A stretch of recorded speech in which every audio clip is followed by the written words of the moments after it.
अस्सलाम वालेकुम। तमाम तर तारीफें अल्लाह रब्बुल इज्जत ही के लिए हैं जो इस कायनात का खालिक मालिक व हाकिम है। करोड़ों दुरूद सलाम आका और मौला मोहम्मद मुस्तफ़ा सल्लल्लाहु ताला अलैहि वसल्लम पर जो हम सब के सब कुछ हैं। मौज़ शुरका, आज तहरीक औकाफ के इस जलसे में शहर पूना के अमायदीन, कायदीन, उलमा कराम, दानिश्वरान का यहां मौजूद होना इस बात की गवाही करता है कि इस उन्वान पर आप कितने संजीदा हैं और इसकी जरूरत का आपको अंदाजा हो चुका है कि अगर इस तहरीक को अब, जिसको तहरीक औकाफ कहते हैं, आपने साथ ना दिया, आप साथ चलने के लिए राजी नहीं हुए, तो वो नुकसानात जो अभी करीब में नजर आ रहे हैं वो हो जाएंगे। तहरीक औकाफ एक ऐसी तहरीक, एक ऐसे शख्स की सोच की तहरीक है जिसका पुराना रिकॉर्ड हम सब जानते हैं।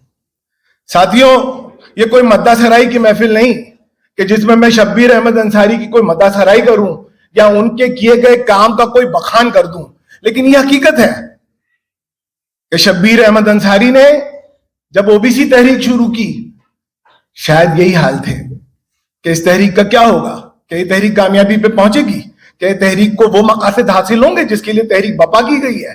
लोग इस हैरत में थे कि होगा या नहीं होगा, लेकिन शब्बीर अहमद अंसारी की बेलोस मोहब्बत ने और मेहनत ने और खुलूस ने उस तहरीक को कामयाब कर दिखाया।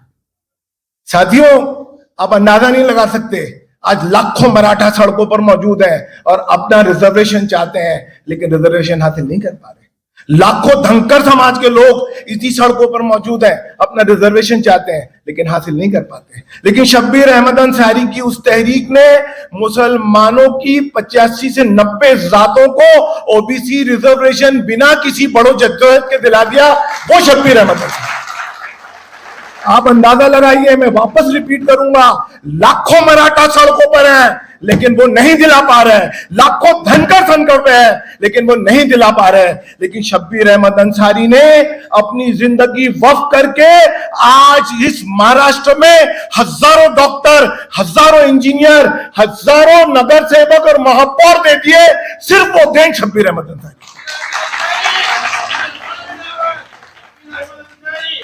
हम नौजवानों के लिए आज वो कायद और रहनुमा इसलिए है, हम उनको इसकी इस नजर से देखते हैं कि इसके ही कदमों पर कदम रख के चलना पड़ेगा। इस उम्मत को, इस मिल्लत को अगर कुछ दिलाना है, उसकी लड़ाई की कोई तरतीब है, तो वो इस शख्स ने साबित कर दिखाई।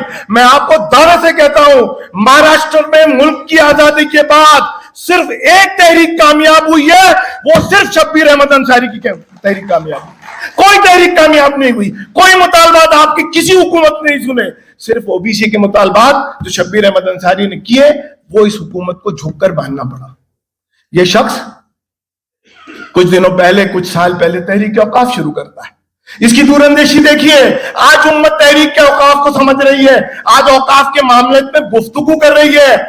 15 साल पहले जब शब्बीर अहमद अंसारी तहरीक औकाफ शुरू करते हैं तो लोग कहते हैं ये दीवाना क्या नई बढ़ ले आया है, ये दीवाना क्या नई बढ़ ले आया, तहरीक औकाफ, ये औकाफ के पीछे क्या पड़ गया, इसके औकाफ की क्या, इसको ये दीवानगी सूझ गई। औकाफ में ऐसे कौन से खतरे मंडरा रहे हैं जो शब्बीर अहमद अंसारी सड़कों पे आने की बात कर रहा है? पूरी उम्मत औकाफ की बात कर रही है। उसकी दूरअंदेशी देखिए कि जिसने ये कहा कि अगर अब नहीं संभले तो ये जायदाद, ये जमीनें सब चली जाएंगी। साथियों, कुछ बातें संजीदगी की भी है।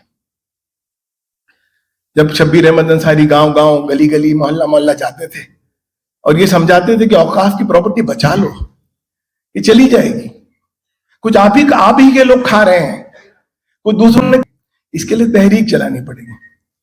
इसके लिए गली गली, सड़कों सड़कों, कलेक्टर और तीसरी जगहों पर जमा होकर एहतजाज, एतराज करना पड़ेगा।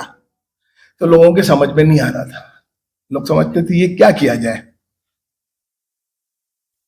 साथियों, इस उम्मत में बड़ी परेशानियों के बादल है। इस मुल्क में बहुत दानिश्वर तबका मौजूद है। ये मुल्क अभी हिंदुस्तान जो है, इसकी इंटेलिजेंसिया मूसद चला रही है।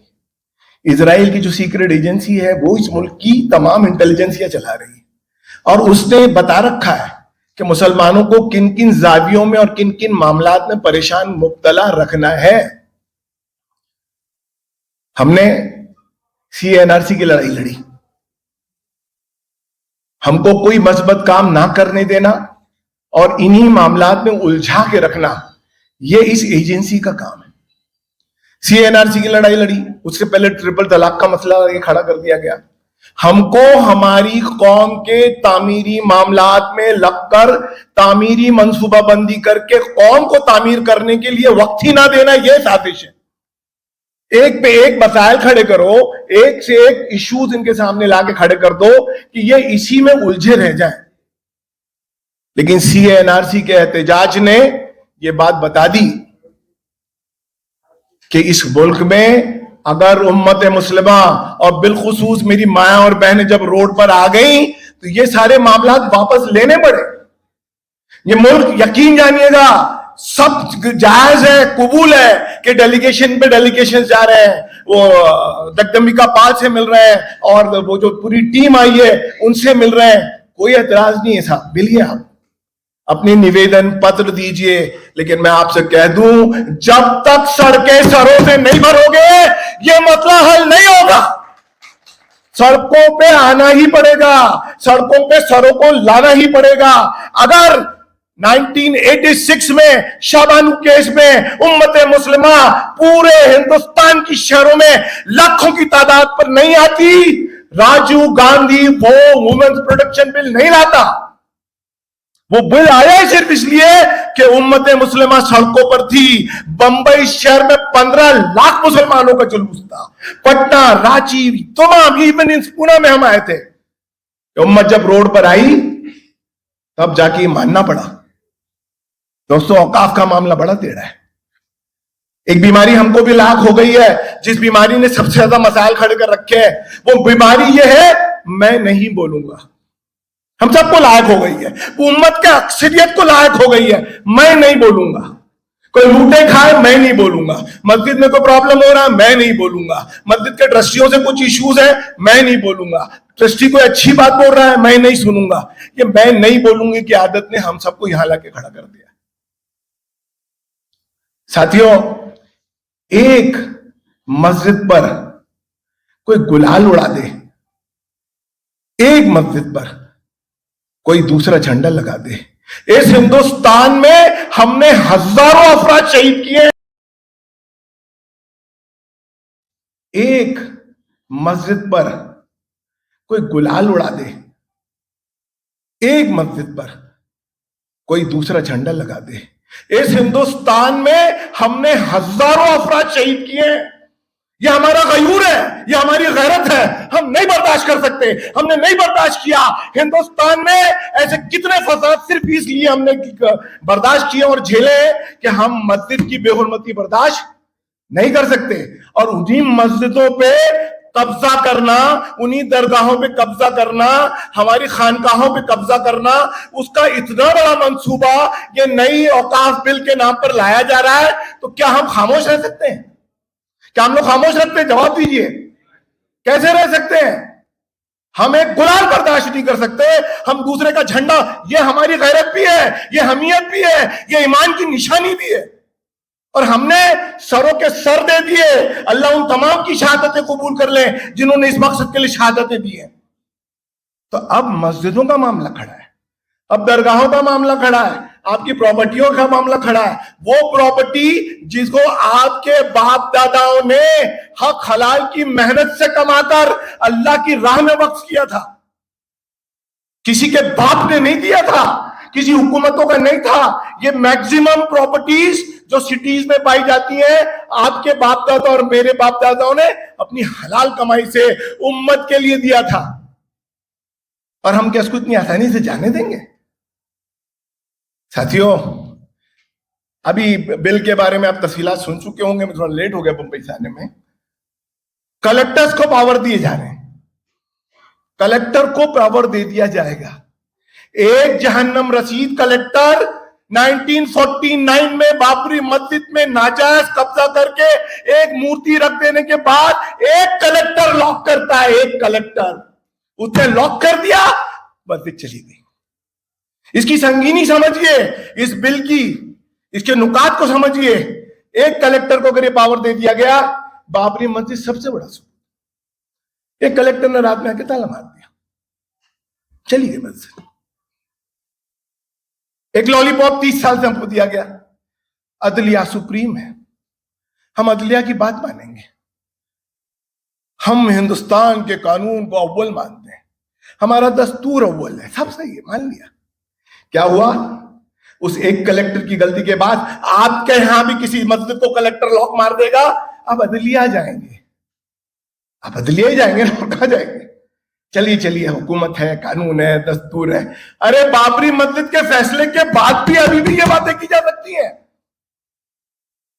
जिस जजमेंट में जज कह रहा है, जिस जजमेंट में जज कह रहा है, एक ही नूरानी की किताब 2 है बाबरी मस्जिद पे, इतनी मोटी मोटी, अभी उनका इंतकाल हुआ, पढ़िए।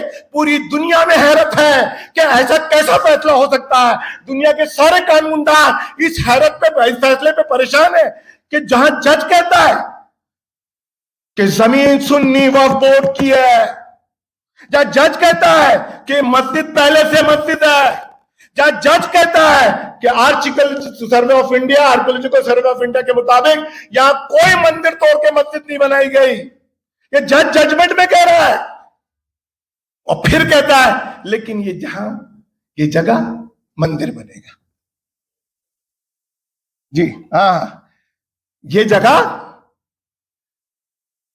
साथियों, बहुत ही तशवीशनाक अमल है ये बिल जो लाया गया है। अगर इसके बाद पार्लियामेंट्री कमेटीज के पास चला जाता है, जो हमारे अंदाजा है, मेरा अंदाजा है, शबीर भाई से भी बात होती रहती है कि 2 तरह की बातें होंगी। कुछ शिक को मान ली जाएगी और जो खतरनाक शिक है उसको वैसे ही रहने दिया जाएगा। हमारे डेलीगेशन जा रहे हैं, नो डाउट, मैंने पहले भी कहा, जाएं, बात करें, कानून के मशवरे करें, कानून की बात करें, लेकिन खतरा ये लायक है कि कुछ हिस्से मान लिए जाएंगे कि ठीक है ये चीजें आपकी हमने मान ली, लेकिन कुछ चीजें जो खतरनाक तरीन है वो नहीं मानी जाएंगी। तो साथियों, तैयार रहो, एहतजाज ही कड़ी बनेगा। कोई इंडोर मीटिंग्स और इंडोर डिप्लोमेसी से अब काम चलने वाला नहीं है। और ये शबीर भाई ने कहा बहुत सारे मुकर्रर है, ये बात का ऐलान और यकीन के साथ कहने जाता हूं, हिंदुस्तान की 25 करोड़ उम्मत मुस्लिमा अपने औकाफ का 1 इंच भी इंशाल्लाह नहीं देगी, 1 इंच भी हम जाने नहीं देंगे इंशाल्लाह। वक्फ किसका है? वक्फ के माने ही है कि अल्लाह के नाम पर दे दिया गया। तो हम इस बात का वादा और इरादा कर लें कि आइंदा जब भी तहरीक औकाफ या इस औकाफ के मामले में उम्मत का कोई भी गिरोह, तंजीम, जात, फर्द बुलाए, हम सब जरूर जाएंगे।